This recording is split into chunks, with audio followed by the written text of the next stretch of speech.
welcome to the Give Today podcast with myself, John James. And me, Bryony. And today we have Jessie from The Outside Project. Welcome, Jessie. Hi. So, Jessie, maybe for those that don't know the Outside Project and don't know yourself, could you give us a quick introduction? Yeah, sure. So the Outside Project is the UK's first LGBTIQ plus homeless shelter and community centre. We also recently opened a DVA refuge as well. Excellent. Okay. So what is your role within the charity? So we're not actually a charity, we're a community interest company. Okay. I usually just go with saying non-profit because that's what everyone kind of understands. Yeah, we're a CIC as well, so we understand the struggle. It doesn't seem to matter like how many times I say to people like we're not a charity. Yeah, there's something about it. So yeah, within the Outside Project, so I work as at the moment partnerships manager and recovery worker. So I do like 50-50 partnerships management, so things like managing the work we do with Give Today, and also the work we do with companies and other community groups, and then half direct frontline work in the shelter. And the recovery worker role is kind of more about well-being than resettlement. So in kind of homelessness sector, resettlement just means like, where are you going next? Where are you going to be like living and starting your life? Whereas what I do is much more about what do you want to be achieving? How do you want to like be actualizing yourself? How are you going to feel fulfilled in life? And whatever that means, that's kind of what I work with people on. Yeah, I'm going to be moving to a new role soon where I'll be running our Queer Leaders Forum as well, which is a really exciting new project we have that is for any LGBTIQ plus community groups that have either like formed or developed during the pandemic. And so that's pretty much all of them will have either formed or have some way like drastically changed the work that they've been doing. And the idea of the forum is to kind of keep that momentum going. So rather than it just being everyone's just really tired and they just want to like have a lie down, it's having like a space where we can meet and kind of help each other to develop. And we've also got LGBT Consortium working with us on that. So they'll kind of be helping with the groups developing as well. So things like how do you get registered as a CIC or as a charity? How do you open a bank account as an organization? Those kind of things that people might not have in place. So that's what I'm going to be moving to in, I think, 2 weeks. Amazing. Yeah, I think people don't realise how much paperwork there can be in sorting all of these things out, and so how much brain time you need to assign to it just to keep on top of everything as well. So yeah, exactly. It's great that you're giving people that support to be able to do that.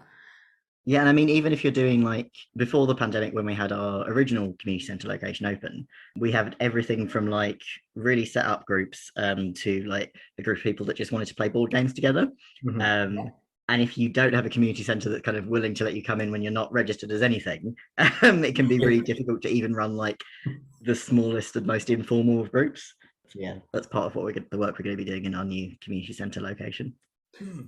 So you obviously, following you on social media, I saw that you moved out of one community centre and you've got a new space. That can't have been an easy thing to have done. No, there was an awful lot of stuff that we gathered. It really felt like we had been there for longer than we had. I think it was like 2 years in total, but we moved a grand piano out. We moved like all of the beds for our winter night shelter. So we've still got the whole of the winter night shelter that can pop up in other community centres. Wow. We obviously haven't been able to use it. Yeah, we had to move all of the stuff out and all of the people out because it was the same. So it used to be the same location for the community centre and the shelter. Yeah. So we had to move out everyone that was staying with us and then all of the stuff that was also staying with us.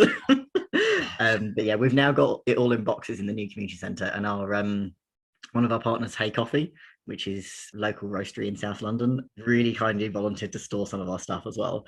So we had their founder came with their coffee van and took our winter night shelter away for when we can use it again. Brilliant. So that's all in storage.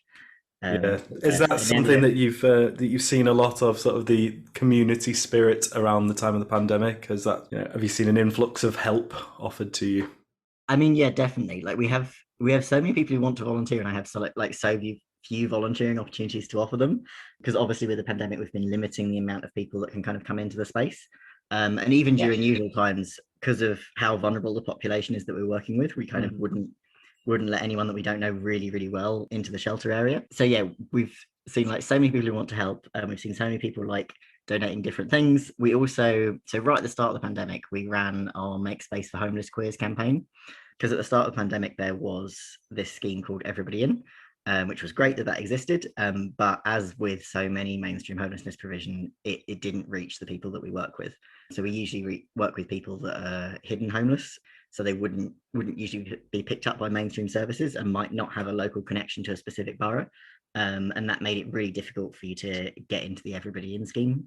So if we'd wanted our shelter to go into that scheme, everyone would have had to apply separately to a different local council and go into a mainstream service. And the entire reason that our service exists is that they might not be safe in a mainstream service. Yeah. And their kind of vulnerability wouldn't be recognised there. So we started a campaign called Make Space for Homeless Queers. We, at the beginning of the campaign, decided it was so important that we did this and had these hotel rooms available that we were willing to like spend any reserves that we had, and kind of the whole team agreed on that. But we also launched a fundraising campaign, which everyone was like so generous with, that we were able to completely cover it with these donations. Fantastic.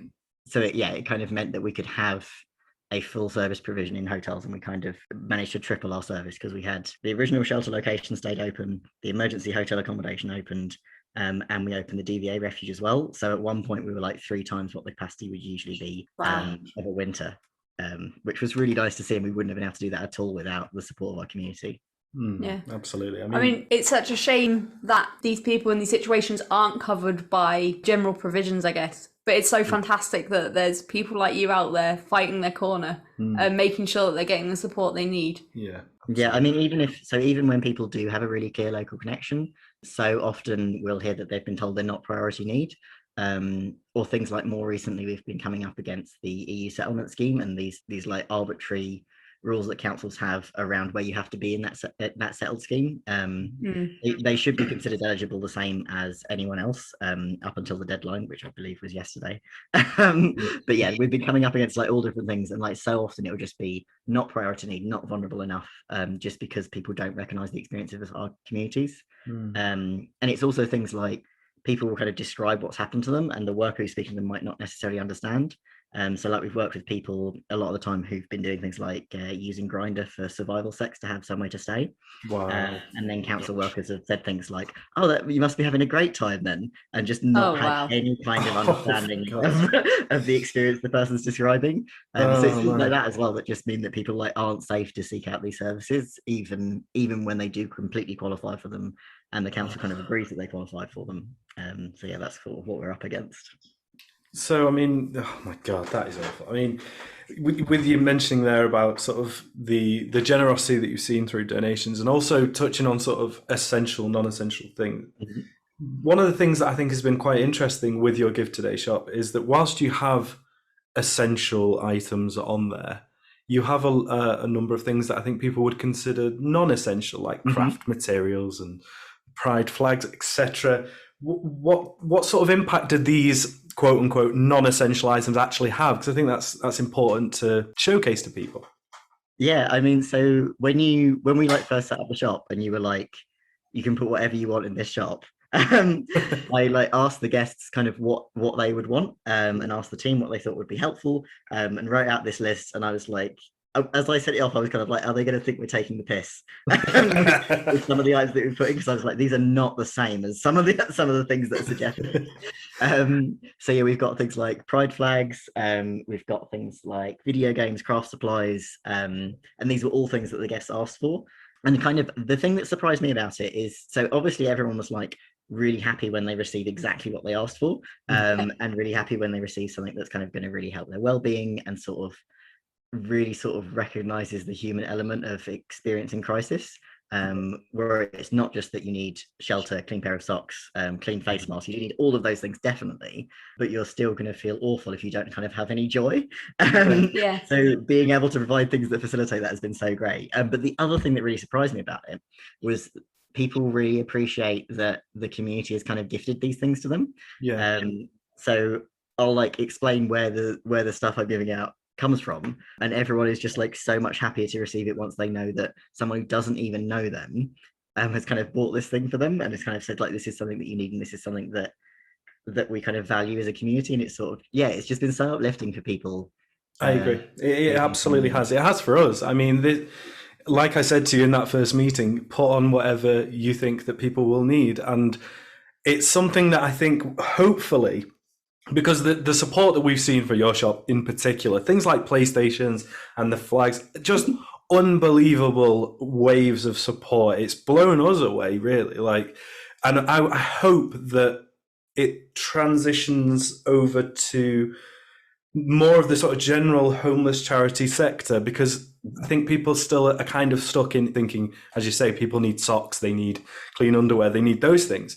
But it still would be nice to buy somebody something that is just a nice gift to give to somebody. You're right, especially when you're donating items. When someone's making a donation of an item, I like to think there's already more of an emotional connection to that donation, because they know that the actual item they're buying is going to someone, and it's going to make a difference. And the fact that that difference can be more than just existing and surviving. It can be about thriving and finding what is next. As you said, Jesse, you work helping people work out what they want to do next, where are they going, and what do they want to achieve. And so if that can be gifted to someone in craft items or something like that it's just lovely, honestly. I've got teary in the office. So I found it really nice that also, like, you know, that people are buying things that they themselves might want. So like someone at one point like bought basically almost all of the art supplies that we asked for. And then another person will put in like an order that is just like cleaning fluid and bin bags. And I'm like, I just really like that you can tell that people have like put their own personalities into what they're gonna order. And also that because we put all the pride flags in, they did not sell at the same rate. And I found that like just really nice. People like buying pride flags of specific identities they wanted to support, or maybe their own identity that they wanted someone to have and take home with them. I really enjoyed like seeing the variation in different orders that people put in.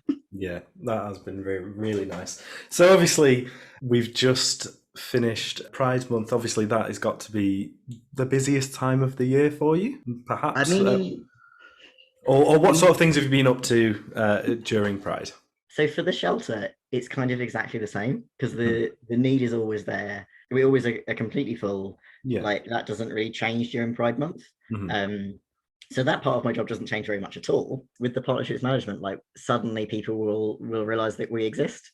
They might realize it like a day before they want to launch their Pride Month campaign. But the thought is there.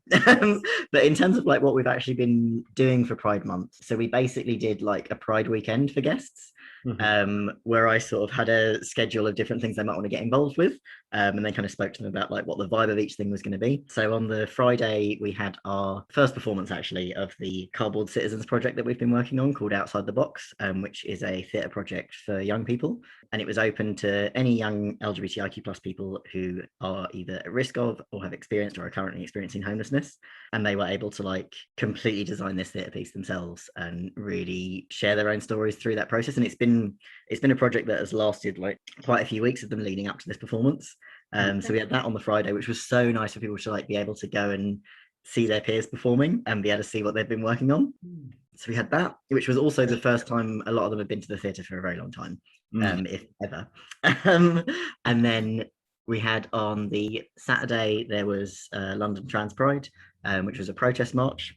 So we kind of did some work around letting people know how they could stay safe there, how we would be there to support them, and kind of what kind of they were taking on if they came with us. It was a couple of people who took with us. It was their first ever protest and their first ever Pride event, and like it couldn't have gone better in terms of like taking people with us. Everyone was so supportive. Everyone was like so respectful, and everyone like absolutely loved it. And it was the first time they'd been around the community, and to be around like 10,000 other people who support them was so powerful. So we did that on the Saturday, and then on the Sunday, which was like a really contrasting Pride, we did our Outsider Pride, which we do in Castlehaven Community Centre every year, and we did it in their community gardens that they have, which is basically a Pride picnic, and the idea is taking up space in your local community. So we do it in Camden, but we encourage other people to do it in their local communities as well, and also have an Outsider Pride picnic. So we did that and just had a nice like calm, chill picnic experience for people, which was like much more accessible to people who maybe didn't want to be around lots of crowds. Yeah. And yeah, that was a really lovely time as well. So that was our kind of like little Pride season. Yeah. One of the things that I noticed recently on social media was the initiative that you're doing with the rainbow sheets. Bryony, you were telling me about it. Yeah, I saw that you'd posted that you'd got some rainbow film to put over your lights in your community centre. Yeah, this is mainly because we have like such a small staff team, but because we primarily hire disabled and neurodiverse people, out of our staff team, at least 3 of us are sensitive to light. Yeah. So we've got these like this office with what I think are horrible fluorescent bulbs, which give me a migraine, and other staff have the same experience. Yeah. And those are like the fun filters that our founder and manager bought for those lights. What a great it's idea. quite interesting that like usually when I'm working in an office, I am the strange person who can't deal with bright light. And it's so nice to be in an environment where like, oh, actually the majority of us can't deal with bright. No, it's great that you've created a space that can be adapted for everyone that uses it. Yeah. We all need to be more aware of other people around us and how we can make places more comfortable, more accepting. And I agree. Mm-hmm. for such a small thing, I'm sure it makes such a big difference for you guys that don't like that you're suddenly not irritated by the lights all the time. Oh yeah, it means I can stay in the room for longer than an hour. When we got the new community centre, the reason I was so excited about the location that we have at the moment is it is the most accessible building that we looked at out of everywhere we looked at. Mm-hmm. So from Borough Station is the nearest station, and that's a step-free station. So you can be step-free from the station right into the community centre, and it's also just off the cycle superhighway as well. So we've got also a step-free shower, step-free toilet, and we've got enough space to have a quiet space as well. So there's like a separate room for a quiet space, in which we're gradually like collecting sensory toys and things for. So yeah, it's going to be like a really unique space when it's open. But like that was why I was so excited about this particular community centre space. Great. I mean, I personally will definitely be keeping an eye on your social media to follow updates. It always brightens my day. Everyone assumes that we have a big social media team, and it's literally me and Carla, the founder, that post things. So Jesse, final question, I suppose. What are the main items that people can buy for the Outside project right now? Right now, I feel like the thing that we need most is face masks, which I think is something that people have kind of forgotten are still needed. But a lot of our guests like don't really have means to buy them themselves. And the less barriers you put towards something being accessible, the more likely people are going to use it. So yeah, the easier it is for them to get a mask from me, the better. So that's one of the things we need. And in terms of like fun things, I'm trying to remember what pride flags we've run out of. We need more of the rainbow, the main pride flags. We've had a few people move out that have taken those with them. And the trans flags. We don't. All of my trans flags are gone. Okay, right. So trans and the rainbow ones, those are the ones that people are taking quicker than I imagined. Okay, right. Excellent. Well, we will make sure. We'll double check before we launch the podcast that they are definitely still on your shop, so that people can. Yeah, no, I think I put those as more stock because I did not guess that those ones were going to be so much more popular. Cool. But it's great. It's great they're going out and being used and giving people joy. Yes. Yeah. Absolutely. Right. Well, thank you so much for chatting with us, Jesse, and obviously stick around once we stop recording. But thank you very much for being on the podcast today. It's been really lovely to chat with you. Thank you.